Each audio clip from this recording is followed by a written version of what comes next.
You're listening to the ESO Network, your station for all things geek.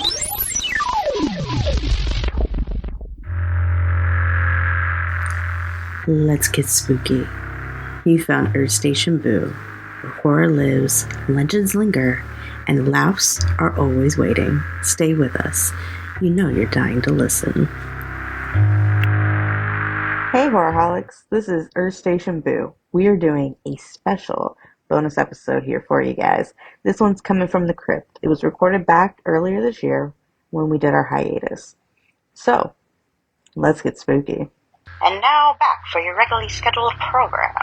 And welcome to the Spooky and Kooky podcast of Earth Station Boo, where we talk all things horror, introducing our haunted hosties with the mosties. We got our lovely Lisa. Hello, groovy ghoulies. We got our kick-ass Karen. What up, my horrorholics? And I am your spooky Shannon. And today we are going to be talking about a kind of a cool documentary called The Sliders of Ghost Town Origin. So, let's get spooky. Everyone these days could use a little support, and your friends at the ESO Network are no different. With the ESO Network Patreon, the cool thing is when you help support us, it's you who will benefit. With 4 tiers starting for as little as 25 cents a week, you can listen to some of your favorite network podcasts early, hear exclusive content, maybe get some ESO swag, or even possibly take a shot at the geek seat. All you need to do is sign up at patreon.com/ESO Network. Are you a horrorholic? Then take your horror obsession beyond the podcast. Check out Earth Station Boo's merch store for killer designs to let the world know that you live for the scares. You can also join our Discord and hang out with fellow little ghouls, talk monsters, movies, and midnight madness. And if you want to support the show directly, visit our throne to keep the screams and laughs coming. Find everything in our link tree, and remember, stay spooky. Alrighty, so a lot of us who love horror have gone to events or haunts or different little things like Halloween Horror Nights and stuff like that, and we come across scare actors. But there is a certain kind of scare actor called a slider, and we're going to get to talk about the origins of that and how it has evolved, and it is what it is today for the most part. And it's kind of based off of this documentary that I got introduced to, a Twitch streamer whose dad actually is one of the producers for this. And he watched it with his stream chat and yo, this is, oh, that's so-and-so. He taught me how to do XYZ, or that's so-and-so. They taught, this guy that I currently slide with. And so it was kind of cool. Like, you have to have all the just like behind the scenes knowledge to kind of go along with the documentary. I wish I could have found that VOD because I would have shared it with the ladies. But after I watched it with them as they were streaming, I'm like, we have to do this because I thought it was really cool. So ladies, what is your initial thoughts when you watched The Sliders of Ghost Town? Lisa? I thought it was pretty cool. I love the history and everything and how they kind of, started, like little MacGyvers, Mm-hmm. and they worked up to what they are now. It was really kind of cool. And I liked listening to all their stories about how they got involved in it. It was a fun documentary. Yeah. I found it very fun and informative. I never knew the history of sliders. I just thought they were really cool because I've been to many haunts. And just to hear the brief history of how it came about and the people that, when they first did it had to MacGyver their stuff. I mean, when they first did it, they didn't have any protection. They just kind of did a baseball slide or just slid out. And I'm like, that's kind of hurting on your body, don't you think? Yeah. On concrete and that. But it was really interesting. Yeah. The past couple of years, I've really been into watching a lot of the different sliders.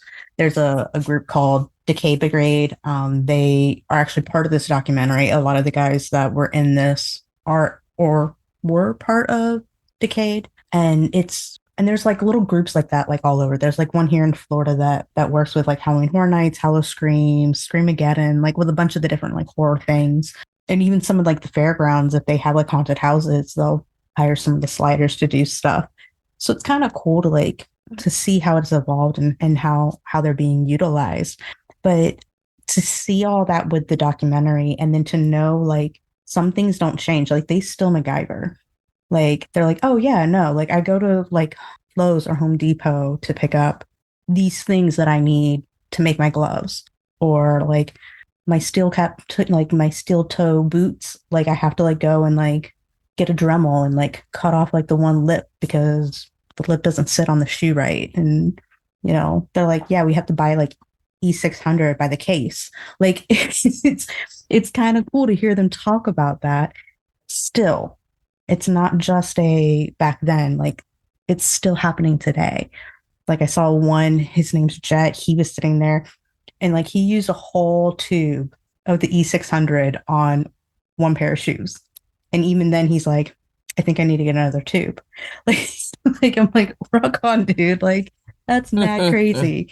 But it was just so insightful. And I like the history of things. I like seeing how things evolve. And this documentary did, I think, an amazing job of showcasing that. And the streamer, whose dad was the producer on this, has even talked about how they would like to do a sequel and show how it's evolved even since this documentary. Because this came out in 2015, 2016. So it was filmed in 2015. So like even since then, so we're looking at like just 11 years, it's massively different. And he's like, he's like, we need to showcase what the newer sliders are doing and like what like my generation is doing and like seeing how it's evolved even from all of that. And I'm like, all right, like that's kind of cool. So the Sliders of Ghost Town kind of pulls back the curtain on haunt culture and like things that like most guests don't even see.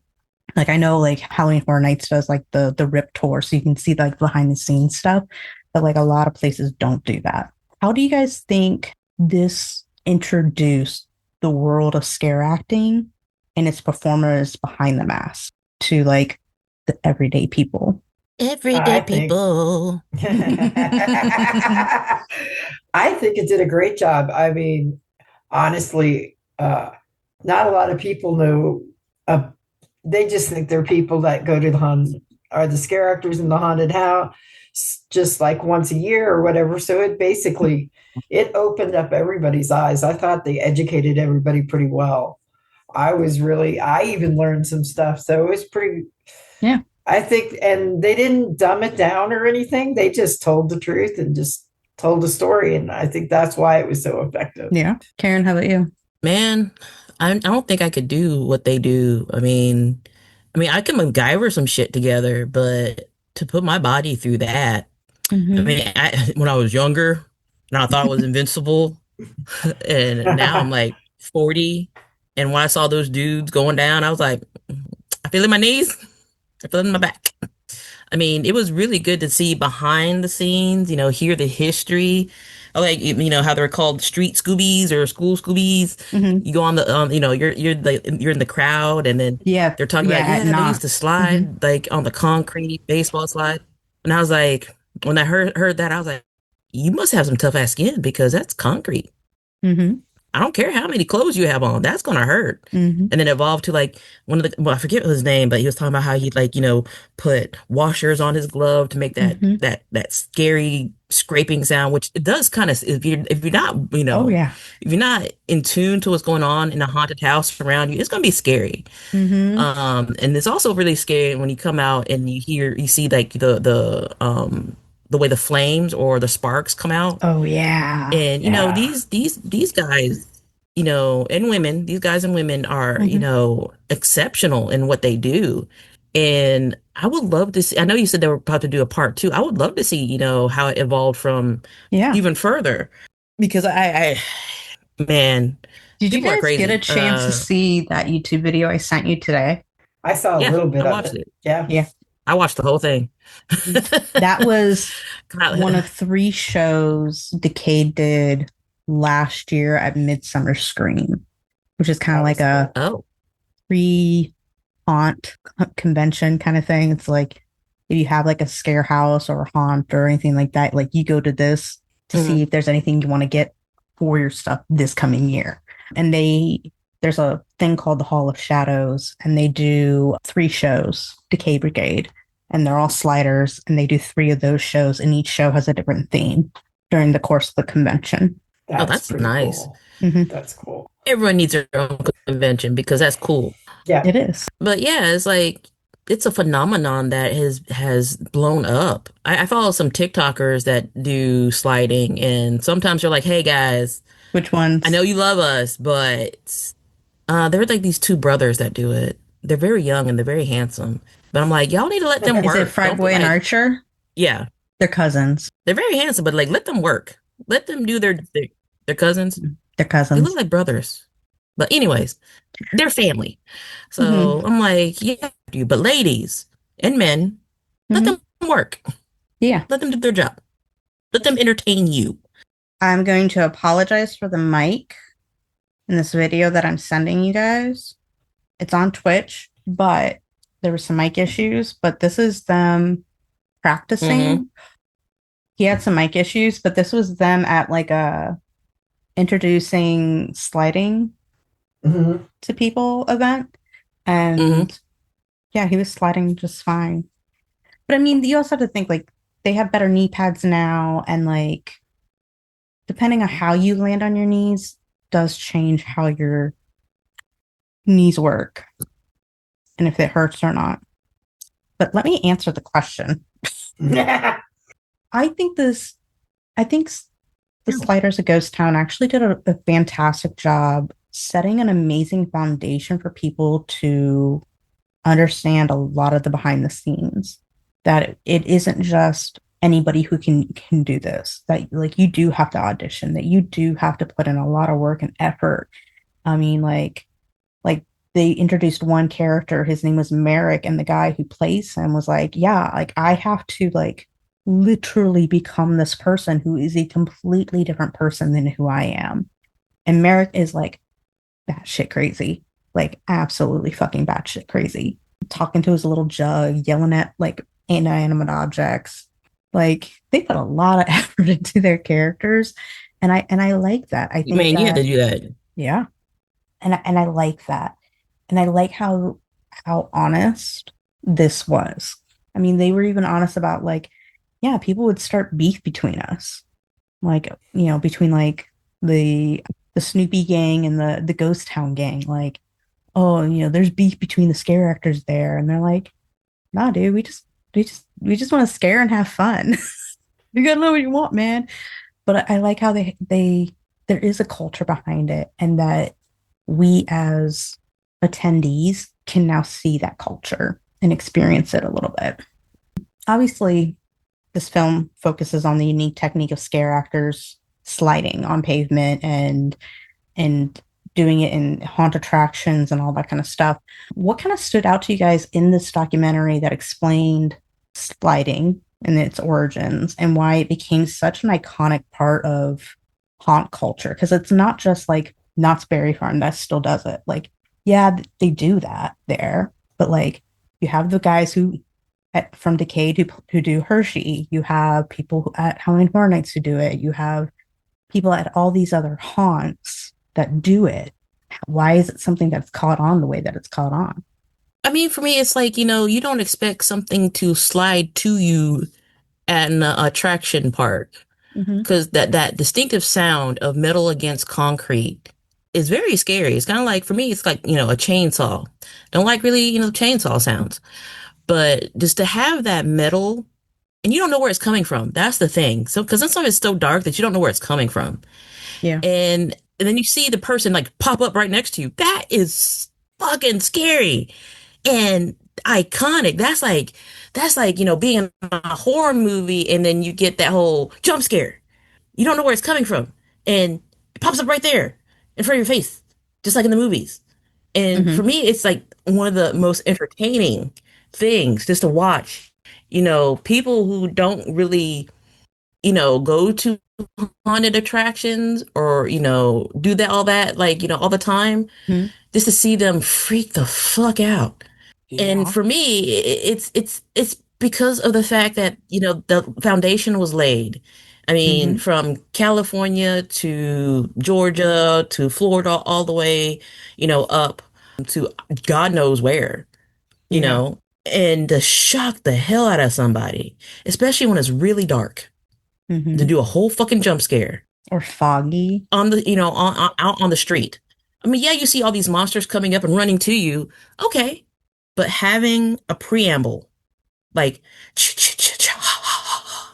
Mm-hmm. and then you hear that, it's like that. It's that scrape against, and then you see that person. Yep. That's the beauty of it. Yep. It's the and you don't know where it's I coming from until you I turn love around and you're I like, oh love the fuck. pop up that they all do. It's like they slide Oh and then they yeah. all pop up and it's like boom. Exactly. Like fuck a duck. I mean, it's hilarious and it's beautiful. It's like, Yeah. the Undertaker just you know, comes Yeah. up into your face. And I love it. And I see it and I'm like, that's amazing. And I just like have the giddiest of glee of smiles when I see people just freak the fuck out. And I'm like, oh, this is so cute. This is amazing. And I should be Yeah. scared of it, but I'm like, yeah, the only thing I really don't much care for, you can ask my friend Leah, chainsaws. Like the That's sound fair. of chainsaws, like, through haunted attractions. I actually bowled through her and several people and ran for my life. But if I hear a slider coming in, I'm like, chainsaw, I'm like, oh God. Yeah. But yeah, it's the pop up. It's the Pop up. Yeah. that makes it so entertaining and iconic because it's like a jump scare. Mm-hmm. Yeah, I just sit there and I'm like, and Yeah, exactly. Yeah, it's like Lisa, how about you? Yeah, I really like the way it started out. They were saying, well, they had all these guys starting on their belly and everything, and then they took the tin cans and started doing it. And I do love like Kieran says, the foreshadowing. You hear the metal against the concrete, and then it's funny because I was watching, and you see the people are not even aware of it, and then all of a sudden, boo, and it's great. I love that, and I like how they're into their characters like that. Mm-hmm. And yeah, I think it's the fact that it evolved to what it was the best part of the documentary for Yeah. me, because it's like started off with 2 tin cans and then soup cans. But yeah, I like that, and I think that's something about the haunts that make it even more special, is because it's extra. Mm-hmm. And that's It what is. really impressed. And as far as chainsaws are concerned, yeah, Karen asked the guy in the haunt that I went to. We were filming for one of my old publisher, and I heard the chainsaw, and I'm like, oh, that's not good. And then he touched my leg with the fake chainsaw, and he has a black eye because I had camera equipment, and I went boop and knocked, and then I heard ow. And on the film, if I find it, you can hear him say ow. But it's I like, mean, kind of serves them right. sorry, don't put the damn chainsaw on my leg. But yeah, I digress. But no, I love their technique and how it's sliding and pop up. And Yeah. it was fun to watch all the girls scream and run away. And they're just I there, was not loving the aware. guys who were flinching and like Oh, pulling yeah, back that too. like little babies. It's fun to watch. It's fun I to mean, watch. So much fun to watch. some of the guys are like, you okay there, buddy? You okay? Mm-hmm. Mm-hmm. I wonder how many people peed their pants. Too many. Too many. Lethal. I mean, I know somebody who like they like getting scared, but they actually do have like a full body reaction when they get scared, and they do like have lower bodily functions that happen. Oh, And so poor they usually thing. they go to like the haunts and stuff wearing diapers because they're like, I know that something's gonna happen. So I'm like, maybe you shouldn't go. Yeah, maybe you shouldn't go. Yeah. I think this documentary did such an amazing job at highlighting the creativity that is behind it. And I think that's what people love the most about it, is that it is so creative. Like from the MacGyvering of their equipment to even just like what they personally like. Like I think it's kind of cool that there's Like the one guy, he's like, yeah, I know a lot of people like put like the metal stuff on the gloves. He goes, I just like the good old fashioned duct tape that would just meld together and become like hard plastic over the years. He's like, that just worked out better for me. And it's like, Mhm. hey, like you know what worked for you, rock on, go for it. But then you had like the other guy, he's like, screw it. He goes, everybody puts on like little metal tips on their fingers. I don't want that. He's like, how am I supposed to pee? How am I supposed to eat nachos in the back on my break? I have to take off my gloves. Or, hear me out, have fingerless gloves. Boom. So it's kind of cool to like see how everybody was creative with their own equipment, as well as just like the characters, how they took like a random mask out of a bag and been like, okay, how am I gonna make this spooky and scary? And so To make it spooky. it's the creativity, I think, is what really stood out to me. And I think that's what makes it iconic. I mean, you were talking about the TikTokers that you follow, Fryboy and Archer. Like those are characters. Like Fryboy is like a household name at this point. But like you go and you look at the other members of Decade, like you have Cricket. Homeboy is like a jam, and he jumps like 13 people, like sliding. He jumps 13 people. That's amazing. You have Needles. You have Nightmare. I mean, Jet, he's I pretty want to cool jump 13 too. people like that. Hybrid, he's a jam. I love it. I love his little Jimmy Jam dances that he does. Like it's kind of cool. Like you see these beautiful like characters, these creative things that these guys are like creating, these guys and gals. Like you even have Valkyrie, who she's awesome. But you have like all these cool people and they're just so creative with how they do things and why they do things. And to also kind of see some of the behind the scenes for the shows that they create. In the documentary, they talked about like the pre-show that they did. And like they're like, yeah, the pre-show is starting to get more popular than like the show of the pre-show. So Sometimes it's that happens. yeah. So to me, it's the creativity is what I think, or at least for me, is what stood out the most. It obviously is becoming clear that scare acting is more than just going boo at somebody. How do you guys think that this portrays the scare acting as an actual form of live performance, improvisation, and physical acting, and all that kind of stuff? I think it portrays them very well. It gives you an insight on what they have to go through physically, mentally, all that. I mean, a lot of people like take it, oh, they're just in a haunted house, but they take for granted what these people actually go through. And I Mm-hmm. think this documentary really helps people realize what they actually have to go through, what they have to compete against, the characters they have to create, Mm-hmm. everything. And that's one of the greatest things about this documentary because it's like everybody goes, "Oh, it's a scare actor. That's no big deal." No, it's more of a big deal than because you have to be able to scare somebody, and Mm-hmm. that's not always that easy to do. Yeah. No, it's not. Karen, what about you? What are your thoughts? The live performance, is more for me. It's kind of like wrestling. You have to like practice and craft and hone your skills because it's not just like, jumping out at a guest. It's portraying a character that you've created, that you love, and and it's wonderful. Like a lot of people just think is, oh, this is this and this and then boom. No, it's a lot more, and that's what I liked about this little documentary. You get to see that they have to train. They have to like, audition for certain roles. They have to do this, that, and this in order to become, who they are Mm-hmm. as a slider. I mean, or as a street performer, because some street performers that go out there are not sliders, and some of them are. And you see that, difference. And they both do improvisations, and they both scare, and they both have physical acting. It's just the slider takes it up to a notch where I can't even put my body through. I mean, I did it back in the day when I was wrestling and doing MMA, but this type of physicality is A top lot. tier athletic. I mean, I give them props where props is due. Mm-hmm. Like, Yeah. get a second win and decide to be a slider? No. I love my knees too much. Which is fair. Absolutely fair. And my back. I like my back too.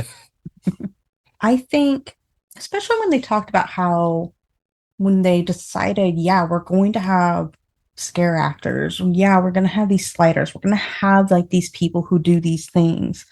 Um, I liked how they said we reached out to local schools and agencies and things like that, saying, "Hey, send us your actors and send us your performers." And they realized some of these people are too shy to do this. Yeah. That they messed up by just getting people and putting them in places. Like just having a body there didn't work. And so then they're like, no, we have to do auditions and you have to perform, and you get a card.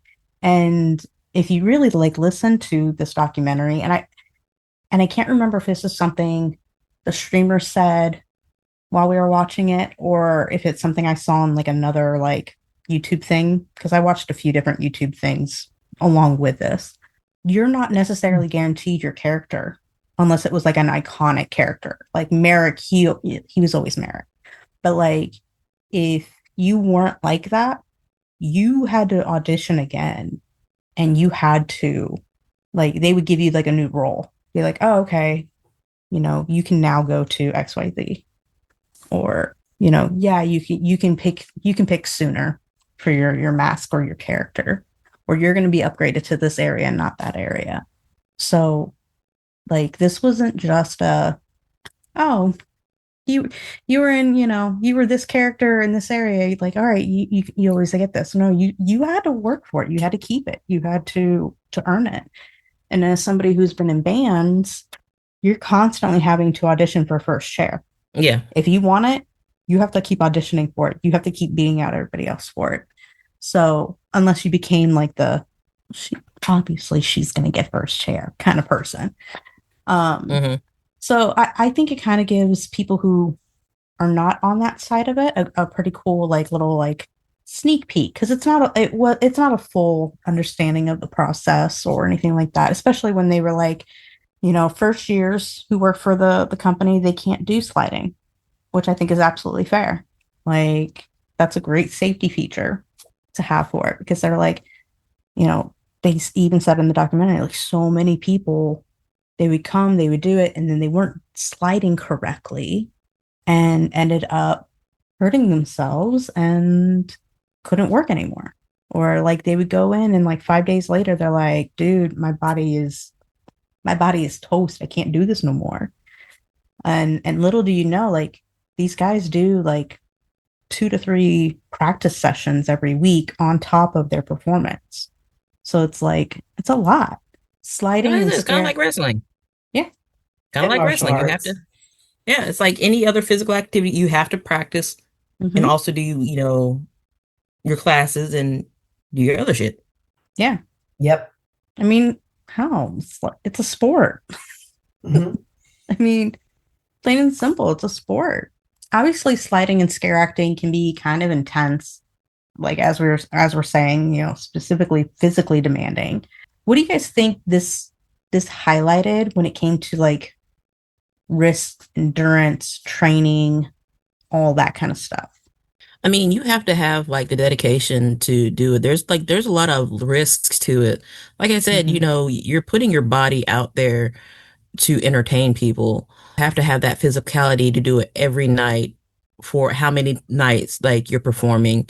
And sometimes, the highlighted risk is if some dude think it would be funny to punch you in the face, because I've seen, where people put their hands on the actors and they're not supposed to. There's a clear ass, warning that, you're not supposed to put your hands on the actor. So every day is a new experience for these actors. And the risk is basically your body. Yeah. And also, your interaction with people, because you don't know what the person's going to do. Because some people have that, flight mentality. Yeah. Most of the time it's flight. And there's a whole, few occasions where you get punched in the face. But, that doesn't really highlight, what happens. that is highlight mostly the risk of your body and your training. And if you do land wrong, if you do, trick wrong, that could either put you, in the hospital for a few weeks or permanently damage something in your body, which sucks. Yeah. Yeah. It definitely explains how they prepare themselves to be that physical. And that they have to be adaptable and in good condition if they want to continue to do this, because anything can happen. They could jump wrong, they could slide wrong, and they have to be prepared for it. So they have to be in top condition all the time. Yeah. And working with the public, you have to watch out because there are some of those people. I mean, I know some people that would go, I'm going to go punch you out. Don't touch the actors. I myself don't go to haunts that much because I trained in martial arts for over 20 years. And I can't promise I won't accidentally react. And I have respect for the actors, so I don't go. I mean, I love haunts, but I know me too. So that's fair. I mean, and it sucks because I love haunts. But I like the way they focused on all of that and the risk and how they have to be adaptable with the crowds and be careful. And it's everything. And that was good info. Yeah, I think they did a decent job highlighting a lot of the risk and endurance. I think I would have liked hearing a little bit more about like the training. I think they could have done showed like a little bit more like behind the scenes when it comes to like the practice. Like they showed them doing some slides and stuff at practice, but they didn't really it wasn't like, they sat there and they're like, okay, hey, like, here's this trick that we want to do. Like, what's a great way for us to do this? Like, they didn't kind of go through like the mechanics of it. And I would have liked to maybe see more of like the mechanics side of that's fair, doing it. But yeah, no, they definitely did. I mean, and I've heard, because I follow some of the sliders and watch some of their streams when they've told like some behind the scenes stories. I mean, like one guy, he said when he was working at Knott's, he scared some guy's girlfriend and the guy came up and attacked him and threw him over a fence.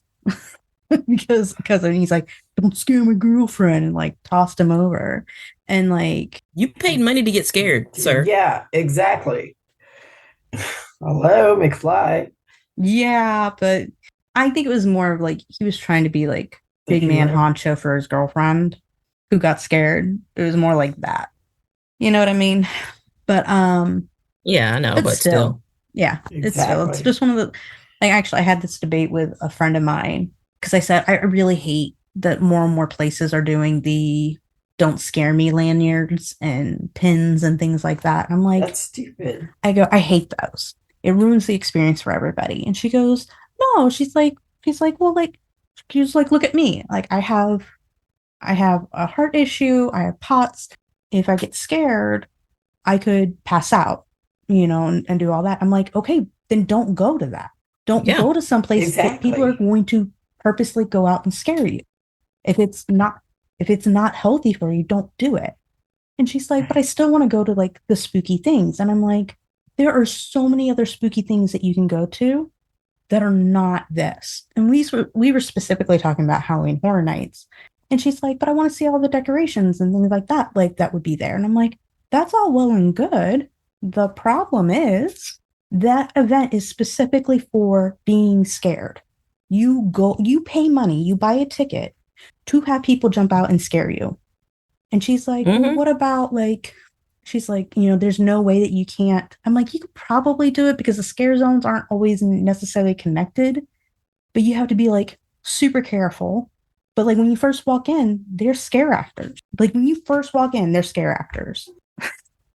Like there's scare zones you have to go through in order to like get in. Once you go through those scare zones, you can kind of maybe get around all the other ones at Universal, but like you have to go through scare zones. You have to. She goes, well, maybe they should make ways for you to get around them. I'm like, that just takes that. Why go? Why go? Why go if you don't want to get scared? Yeah, and I'm like, that's what it's for. You're buying a ticket specifically to go to Halloween Horror Nights. It's not like you bought a all-day pass for Universal and you're subjected to the scare zones with scare actors in them. No, if you're there during the day, there aren't any scare actors. You can walk through the scare zone and see everything. But if you're buying a ticket for Halloween Horror Nights, you're fair game. You're fair game to get screamed at. You're fair game to be jumped at. Exactly. Like, but not to be touched. Well, and Universal has a no touch policy. The scare actors are not allowed to touch you, which is good. Yeah. Although one year, one of the scare actors, he kind of looked like Pyramid Head. Yeah. But like a goth priest-ish version of Pyramid Head. Okay. That's the best way I could describe it. Okay. I'll share the selfie that my friend and I took with him. Okay. But he scared me because I thought I was going to touch him. It's the only guy who's been able to get me to jump. Literally, my friend thinks it's absolutely hilarious because we go through all these things. I don't jump. I just sit there and I laugh and I cackle. And I'm like, ha ha ha, this is so funny. Oh my goodness, this is hilarious. I love this. I'm like, ha ha ha, this is cool. But homeboy, like, I don't know if it was his hand or it was like whatever he was holding in his hand, it would like come out like right in front of me. And if I didn't stop and flinch, I felt like I was going to hit him. That was the only reason I flinched.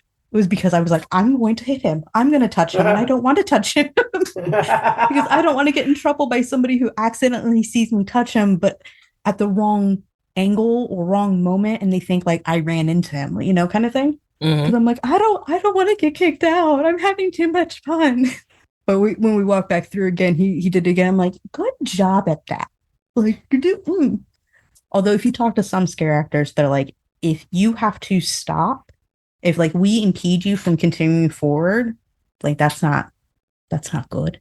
But I don't know. I gave him props. But had I not stopped, definitely would have like there would have been contact because it was like right here. I'm just like, ooh, like inches from my face. I'm just like, wow.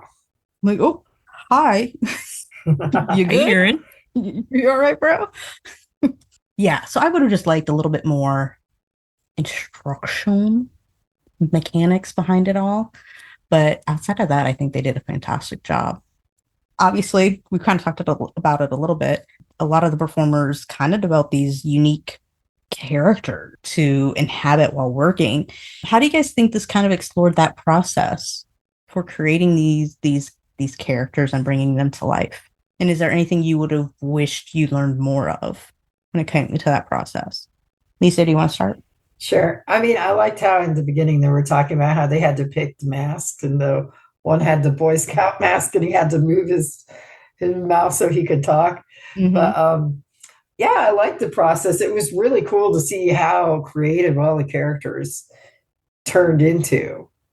I would have liked to know a little bit more about how long it took them to get ready and stuff, but some of that makeup was so intricate. It was gorgeous. I mean, I was more like this going, oh my God, look, there's Jeepers Creepers. Look at that. Oh my God, Octavia, look. So yeah, it was, I loved it. I really did. I would have liked a little bit more about why they became the way they became or who they chose, a little bit more why. But I do understand that it is kind of, they don't want to give all the secrets away. It's kind of like a magician. Yeah. So, you know, me being into makeup and special effects, want to know the why more and the psychology and why but I also respect why they won't just give us a tiny bit. So, but I loved it. It was great. Yeah. I would love to see, it was nice not to see the cornflake zombies. I'll tell you that. Right. That really kills me every time I say, we use cornflake. I'm like, what?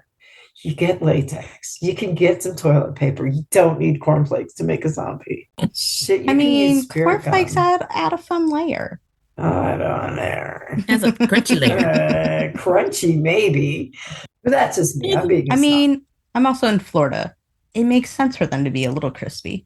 Yeah, that's true. But there's other ways to be crispy other than cornflakes. But I'm being a snob, so never mind.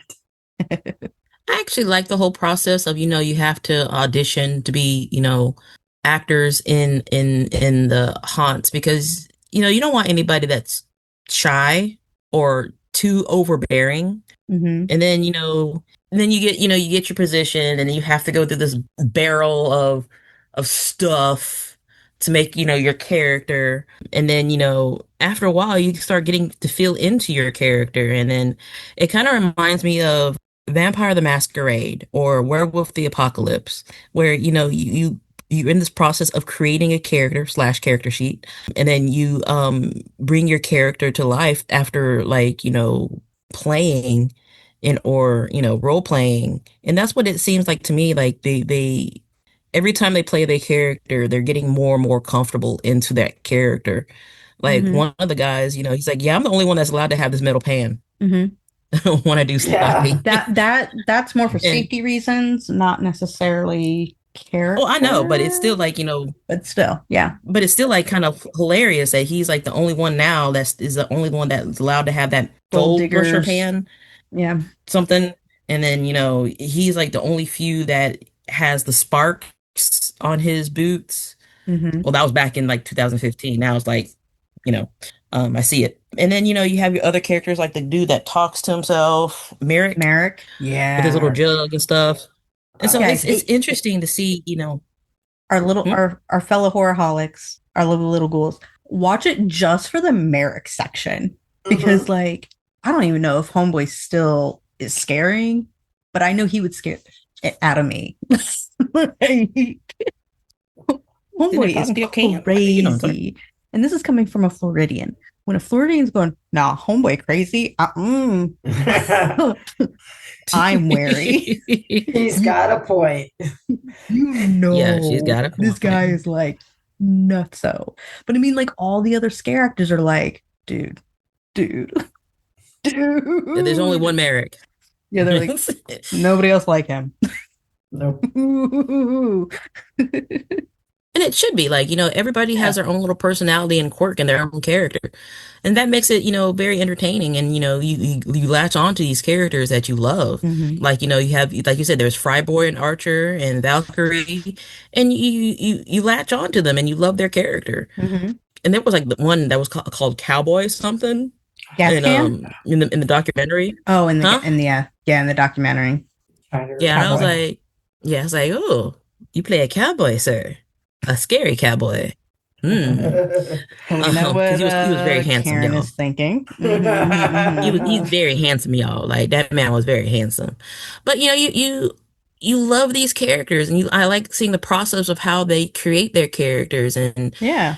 bring them to life, and it's very entertaining. Like I said, it's kind of like playing Vampire the Masquerade. You Mhm. create your character, you play your character, you come into your character.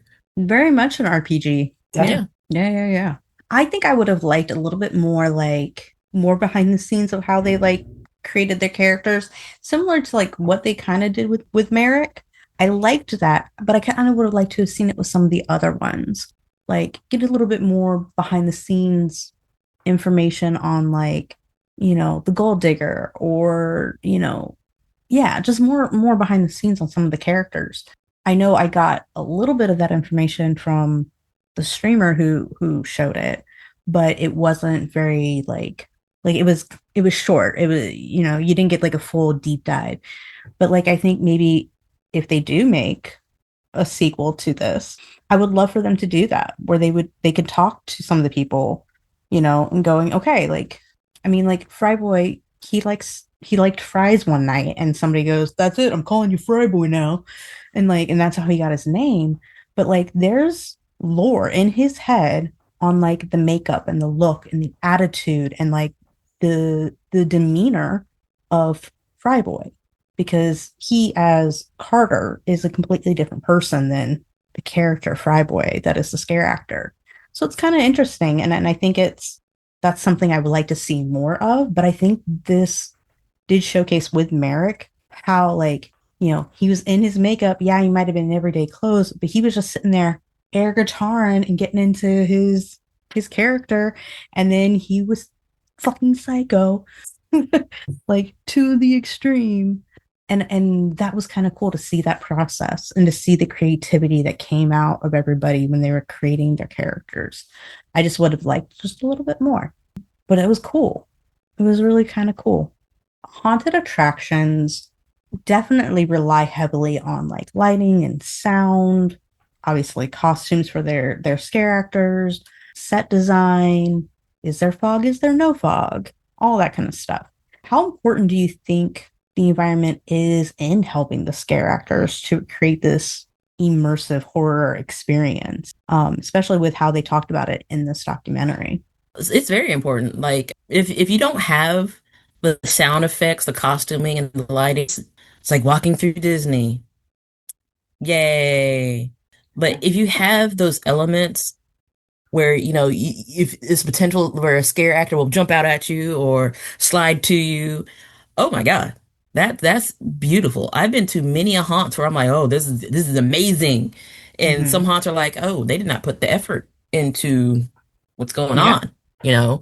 I have to say, like one of the best, inner scare immersive horror activities or experiences I went to was Netherworld. I Mhm. mean, these people are like amazing. Their practical effects, their body horror that they do, like with the sliding effects, the stilt works, the costuming. Oh my God. Like if you don't have all this, I know you can't see my hands, audience, but I'm doing the world. Jazz She's hands doing too. the You don't have all that effect. imagination Yeah. hands. Imagination, jazz hands. If you don't have all that, what's the point of having, an immersive horror experience? Yeah, Because you have to like facts. rely on your environment to create these experiences. You just can't have like, oh, we're gonna do a thing in the woods. Okay, what else? The woods are creepy, but how you gonna make it creepier? Oh, Hmm. you're looking like, cornflake zombie. All right, let's go somewhere else. You know, Please note, I we are mean, not I haven't had the completely experience hating of on having. cornflake zombies. We just say try harder. I have never had experience with cornflake zombies. I've heard of them, but I've never had experience with them. Most of the places I go, their zombies looking pretty damn good. Yeah, same. Again, Netherworld, Containment, Monroe. I think they closed a few years ago though, but that was a good experience for me. I love like my little haunts, you know. Hmm. So without all this, you're just it's gonna be like, why'd I pay Yeah, money for it? yeah, Yeah. exactly. I pay money for the experience and to get scared. Hmm. Yeah, you definitely, I think that atmosphere and everything else adds to it to make you even more scared. I think it's important. The sounds, the fog, the not fog, the lighting, everything is very important. And I Hmm. think some haunted attractions really do a good job. There's actually a really good one in Estes Park that Octavia is trying to convince me to go to.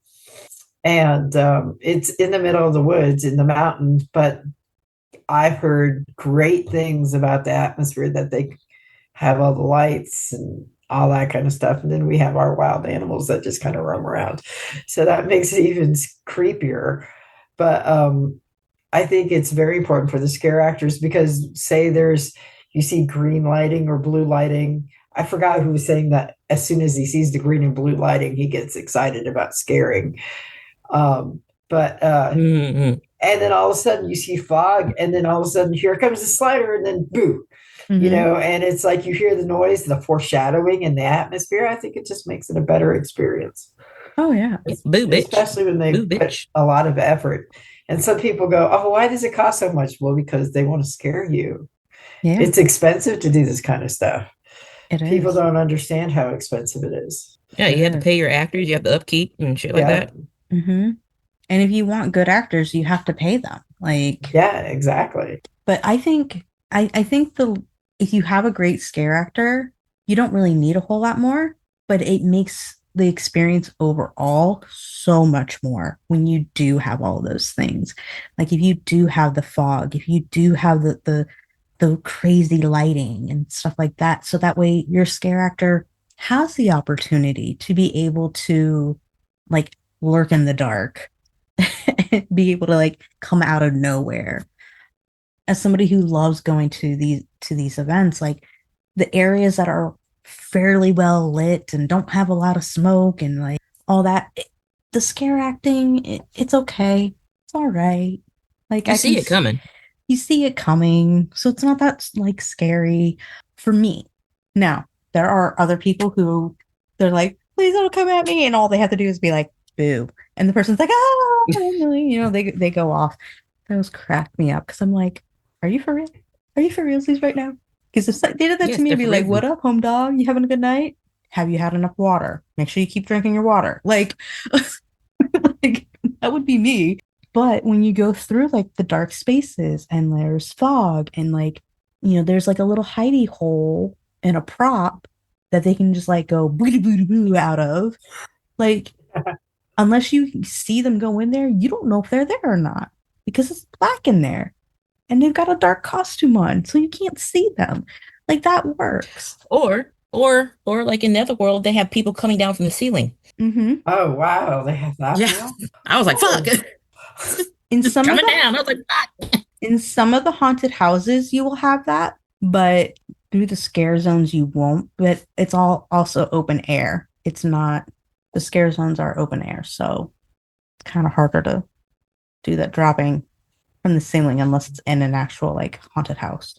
But when they do that, it's so good. Oh yeah. I remember I was I like, remember the fuck. one year, I think it was Texas Chainsaw Massacre that they had like a body like come down off of a meat hook. And I'm like, Oh, that's cool. yes. That's cool. Yeah. One of the things that they kind of like brought up over and over and over again when it came to this documentary was the strong camaraderie between the scare actors. Even when like they were trying to like pit them against each other, they're like, nah, dude, like we still like share tips and like we go to like other events and we see a scare actor and we're like, yo, you slide too? Do you use this glue or do you get your stuff from this place? And like they share tips and they talk and they exchange and there seems to be like a lot of love there. How do you guys feel about the scare slash sliding community and the passion that kind of keeps this all thriving after watching this documentary? I think it's great. I mean, I think that's the whole reason is the camaraderie. I can't talk camaraderie of them sharing tips, doing all that kind of stuff, just being a big giant family. And I think that's why it's lasted as long as it is. There's like not really that competition there. It's just we like to scare people. We do what we do, and we're not the normal people, so we get along. And I've never really seen any drama, which is I'm sure there is, but it's not evident, Yeah. which is good. I mean, I have some friends that are scare actors, and when you went in that one haunted house, and it was great. They were just loved each other, and it Mm-hmm. was great. So I think that's very important, and I think that's why it's lasted as long as it has. Yeah, It's I can agree with special that. kind of breed of family that you don't see that often. Yeah. I mean, you have to have that, camaraderie to, like, in order to survive any type of like community. Without it, you don't feel like a family, Because that's what like the whole thing felt like, it's a one big family, Mm-hmm. event that they all do and love together. In any community, you have to have that because it's like we're a family of nerds. Like Dragon Mm-hmm. Con, it's the Yeah. con for the fans. It's a fan con. Mm-hmm. And if you don't have that passion or friendship, it's not going to last very long. No. I've seen, cons come and go, and I've seen, little fairs come and go. But if you have like that strong devotion, strong community, it's going to last, and the passion's going to keep thriving, and it's going to keep going until, the last person, saying, we used to do this back in the day, and I am the final one. I don't know what happens, everything evolves, but I remember. And they die on their deathbed.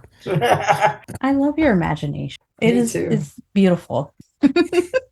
I think I think the camaraderie is beautiful, and I love that these guys and gals are all very mindful of the fact that this is not a thing that is supposed to be like a forever thing. This is not a long-lasting career or hobby or whatever, like you have to end it at some point, either A, for your health and physical well-being, or B, because the younger generation needs to come up and do it themselves also. And I like how they acknowledged that like the next generation is doing things that like we never did. And that's really cool. And we love that for them. And we're encouraging them. We're teaching them everything we know so that way they can go forward. And a lot of it is trial and error, but they're happy to explain and teach their errors so it's not repeated. And I think this documentary did a really great job showcasing why I think I think horror as a whole has this kind of like camaraderie. Like true horror fans, I feel all have this as well. And they want to see it grow. They want to see it continue. They want to see the next generation take it on. The Decay Brigade had a event recently where they had like people coming in to like start sliding or to get introduced to it. And there was like this 8-year-old who was doing like insane tricks and backflips and stuff like that while they were sliding and doing toe drags and all that. And one of the guys goes, "That's it. I'm retiring. Like, I can't do what that kid just did. Like, what the hell?" Like, I might as well call it quits because I can't compete with that. It's like, okay, first of all, he's 8. Second of all, like, First of all, he's 8. Yeah, exactly. he is a child. Second of all, but like, you're doing stuff that your predecessors couldn't do. You can jump 12 people. They could barely jump 3. Like, so you're doing things that they couldn't do. You can do these crisscrossy toe drags. These other guys are like, yeah, no, I couldn't do that. So it's one of those deals of like, everybody has their own little thing. But at the same time, like, maybe that's something you can, try to achieve. You're not even 30 yet, my friend. Like, you got time. Like, you're still kind of young. Not even 30 yet, dude. You could still do some of this stuff if you trained. If you put extra effort into training and doing, you could probably do some of the stuff that this 8-year-old is doing. Now, would you want to do it? Would it be like extremely difficult? Would it be a lot of work? Yeah, probably. But can't say you can't do it. You just gotta put a little more effort into it. And also, like, your body is not as flexible as a child's body. They're still growing. Exactly. Yeah. They still have more cartilage in their system. Oh, yeah. Mm-hmm. Exactly. But what I loved most about the interaction with that kid, because that there was multiple times that this happened during the live that I got to watch. That kid did some stuff, and the guy who was like, "Yo, that's it. I'm retiring. This kid is doing better than I am." He constantly, like, when that kid came by, he was like, "Dude, you're rocking it. You rock on, dude. Keep it up. High five. Like, rock on. That looked amazing. Way to go doing that. Like, loved your form on that. That was perfect." It was so encouraging. And so it's like, that's what this is about, is like the encouragement and the love that like they have for each other when it comes to all of this. It's really, really cool. So kind of taking it to the kind of other sides, like our side, I guess, of all of this. Why do you guys think people love being scared in these controlled environments, like the haunted theme parks and stuff like that? And what do you think that this documentary kind of highlighted when it came to providing about like the psychology of like fear and thrill seeking and like getting scared, quote unquote? Does that make sense? I think Yeah. people Okay. I think people like getting scared because of the fact that it's an adrenaline rush Mm-hmm. and it's a drive Oh, that, people like to do. Just like people, who like to jump out of planes and I want to do that so bad. see, an adrenaline rush. There See, you you go. do. See, See? And that's what that's what it showcased, scare actors do. I mean, but the thing is, it's in a controlled environment. It is. So it's there's very little margin of stuff going wrong because right there you're in a controlled environment. Yeah, as a person who's going in there, you don't know what's going to happen, but because You know that there's rules in place. you know that there's rules in place. So it's something about being in a closed environment with scarers that makes it so tantalizing. You know, it's that adrenaline dopamine rush that happens. For me, it's the dopamine that just pops. Yeah, I get a bit of that adrenaline rush, but it's the dopamine that comes in like, oh my God, that was so good, you know, and I seek it out a little bit more. I know that's the thing. I sleep so good. Right? So good after Halloween Horror Nights. Right? I'm like, I'm so happy. I mean, Good. some people, you know, they like sex and then they sleep well. But me, it's like, I like getting scared. Let me go back. Let me get scared and then go to sleep. And I will say this, I when I go to a lot of haunted events, I don't get scared per se. Now, do my hackles get raised where I'm like, okay, heads on a swivel, I have to be paying attention? Absolutely. But I feel like that's normal. But I don't normally get like scared. But I love going because I love the whole thing about it. Like seeing other people get scared makes me happy. like when we go behind my friend Tina, I love her to death.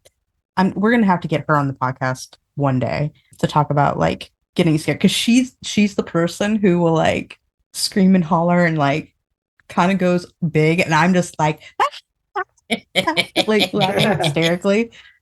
I've shown you guys the raptor photo, right? Yes. Yes. Okay. Like that is us at Halloween Horror Nights. You just going and her going like, oh no. Like she is like literally like a spider monkey on my back if I'm going first through a haunted house. Although I usually try to push her ahead because it's so much more fun to watch everybody jump out and scare her. They don't jump out and scare me. I don't know what that is. I wonder if it's like one of those like, she already knows that I'm right here. Yeah, probably. Like, because I know what I'm looking for. Like when I'm going through the house, I'm like, oh, there's like a slight like, you know, yeah, the wall isn't flush. Somebody's gonna pop out there. And so like I'm already looking at it as they're like popping out, and I'm like, hey. And they're like, damn it. Like you can just tell they're like, oh man, she caught me. But yeah, there's still some like really cool stuff that happens, and I love it. I always end up having a blasty blast. But she just screams and hollers, and it's absolutely hilarious. It's so much fun to watch other people get scared. But I get like what you said, like there's that dopamine where I'm like, ooh, blissed out. All right, let's go. And then I can get a good night's sleep, which is rare for this insomniac. yeah, right.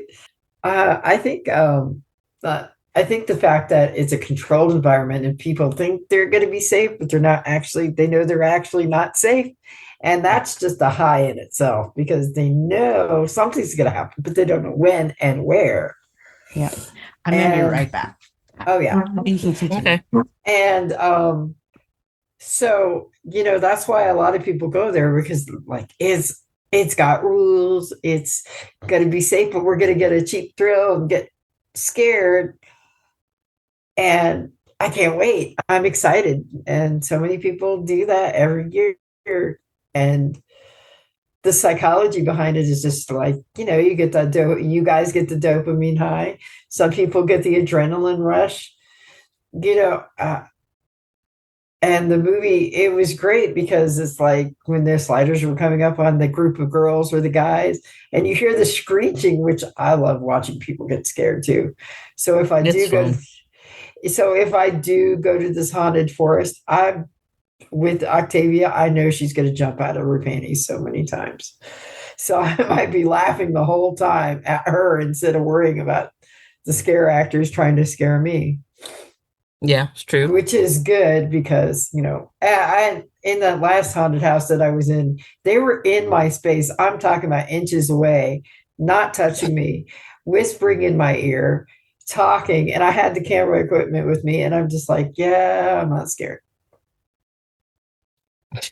And the poor guy with the chainsaw, I still feel bad about that. But and, but yeah, I think that's what it is. It's just the psychology, because you could be scared and have fun with it, whereas when you're also scared, it's like you know, fight or flight. But this is like a safe scare. Yeah. So it's controlled, but it's not controlled. You don't know what's going to happen, but it's fun. If that makes any sense. It makes sense. Totally does. Yeah. But Totally yeah, does. I want to. I'm actually probably going to go just to watch Octavia screech, because we scare Right? her all the time. I mean, Scare that little girl all the time now. when we first talked about what is horror, we basically had said that like it is a safe way to experience horrific things, a great way for us to be able to process horrible things, but in like a safe manner, essentially. And I think this is just an extension of that, where, you know, how many of us think something spooky and kooky is going to pop out in the middle of the night as we're walking someplace, or, you know, anything along those lines. And like it kind of gives you a way to be able to process that a little bit more versus like screaming, crying, and peeing your pants. You're like, Mm-hmm. oh, you silly scare actor. Like, you know, it gives you a little bit more. But I think it's great. I think they did a great job showcasing it.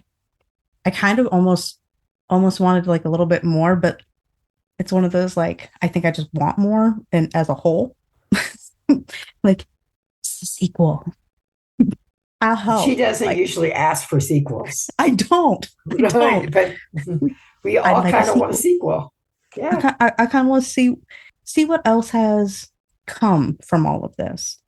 Haunt culture often exists, obviously, around Halloween. It is a seasonal thing.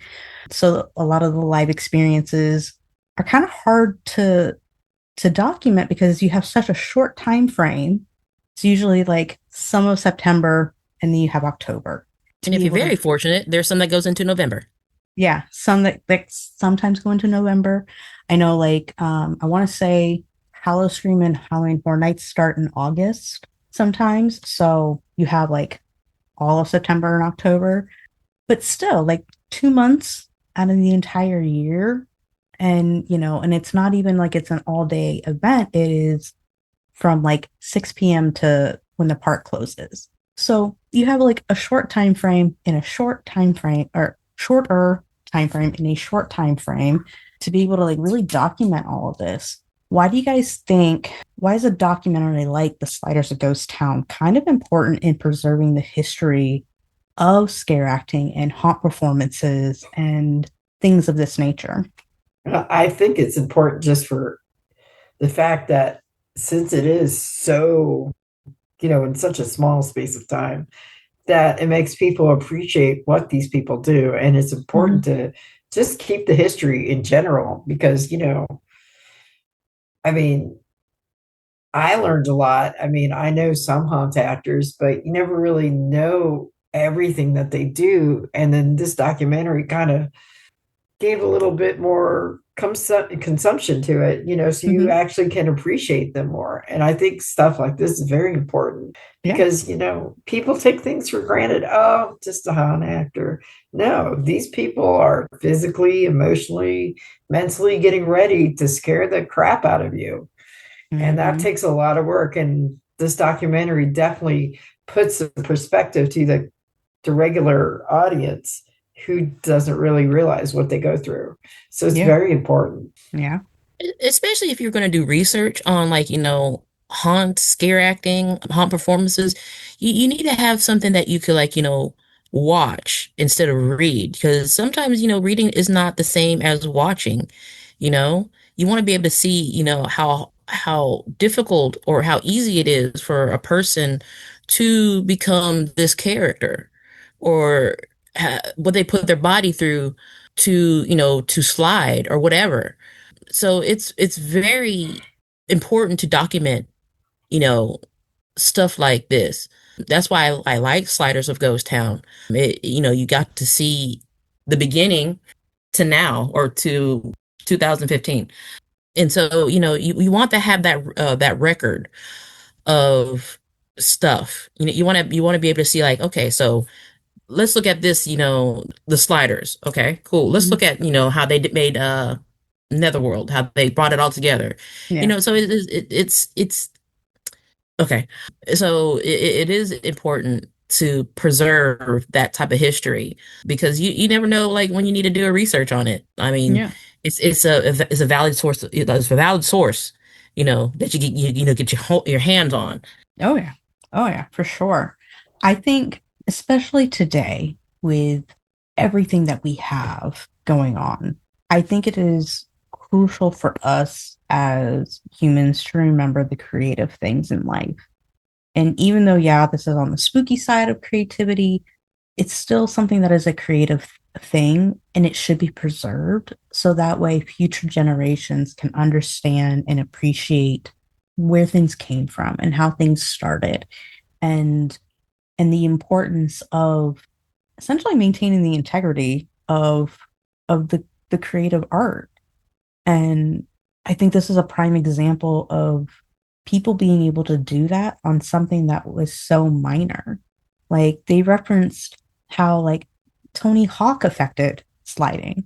Mm-hmm. They talk about how, you know, somebody on a local news station helped with creating characters that became haunt characters. So it's understanding and respecting where other things are coming from, but seeing how they get built and made into something new. And it's you you have to understand that. You have to know that. It it boggles my mind when people don't take understanding where things came from seriously. Like, it bothers me. It's like a pet peeve of mine where I'm like, what do you mean you don't know how this began? Like, I recently found out, like, there are children, and I'm not talking like children. I'm talking about young adults who thought 911 came because of what happened at 9/11, not that it was Oh my prior. God. Are you serious? Unfortunately, yes, I am Yeah, serious. she's serious. Unfortunately. I've heard it too. Oh my God. And I'm like, did they not teach you this in school? Because I remember 911 they came taught out. us. They Yeah, taught us where 911 emergency. came from. Yeah. I remember Wow. being taught that.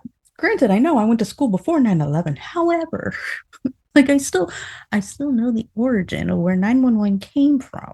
Mm-hmm. Mhm. Like, Yeah. Yeah. Oh, wow.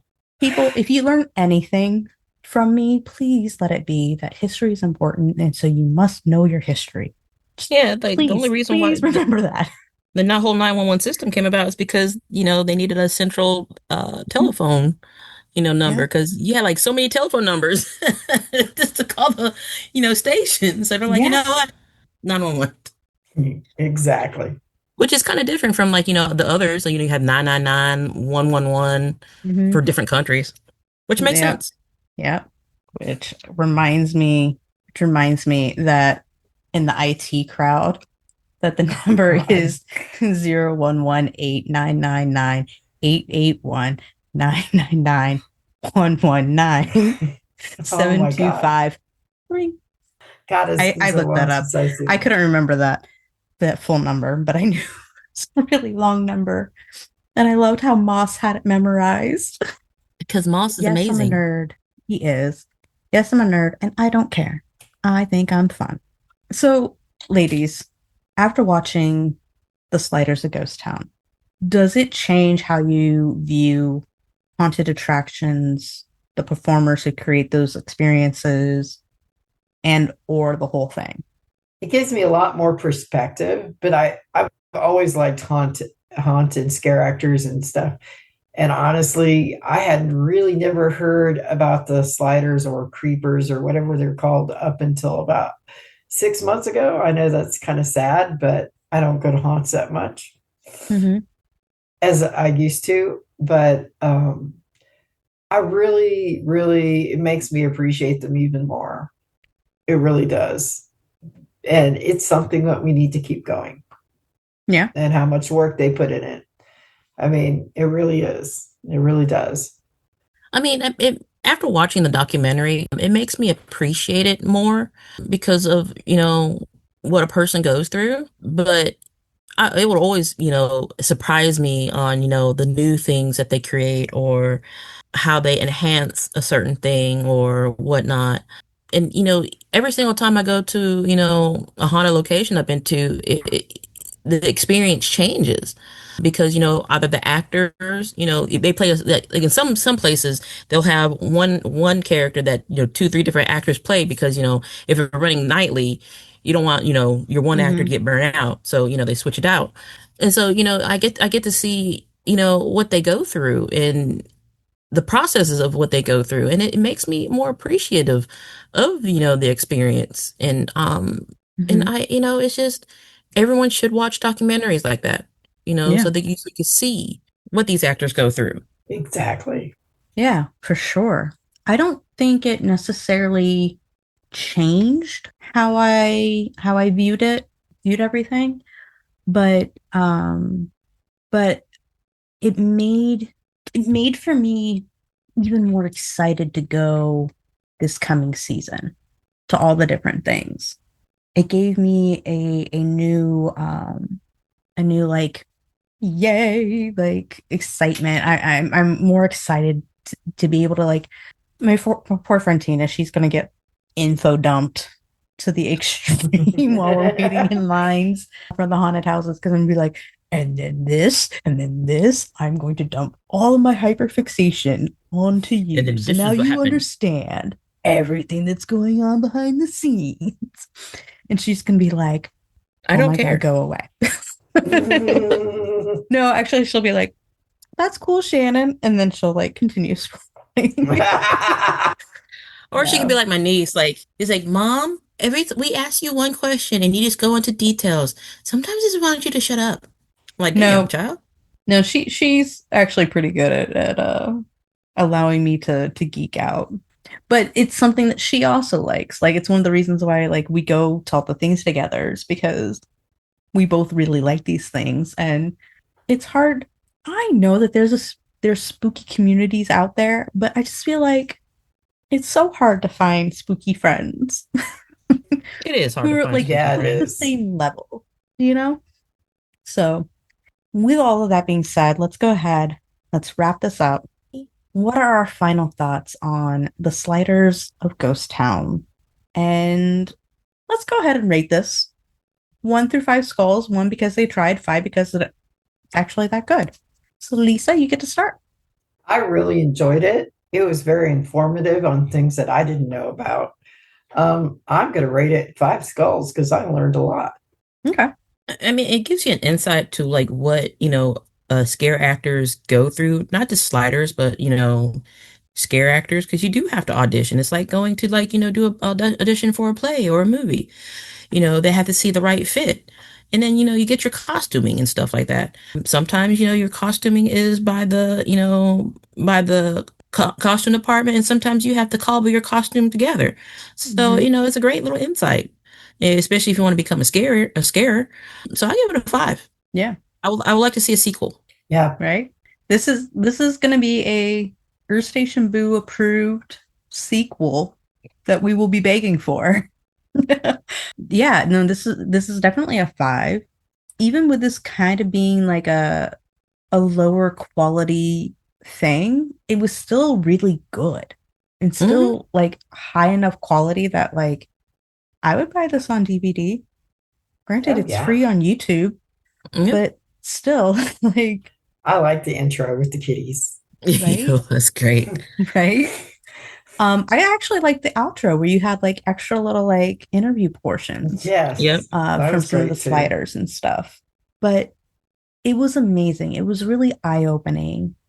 And it gave you a great perspective on a lot of things that a majority of people don't know or understand.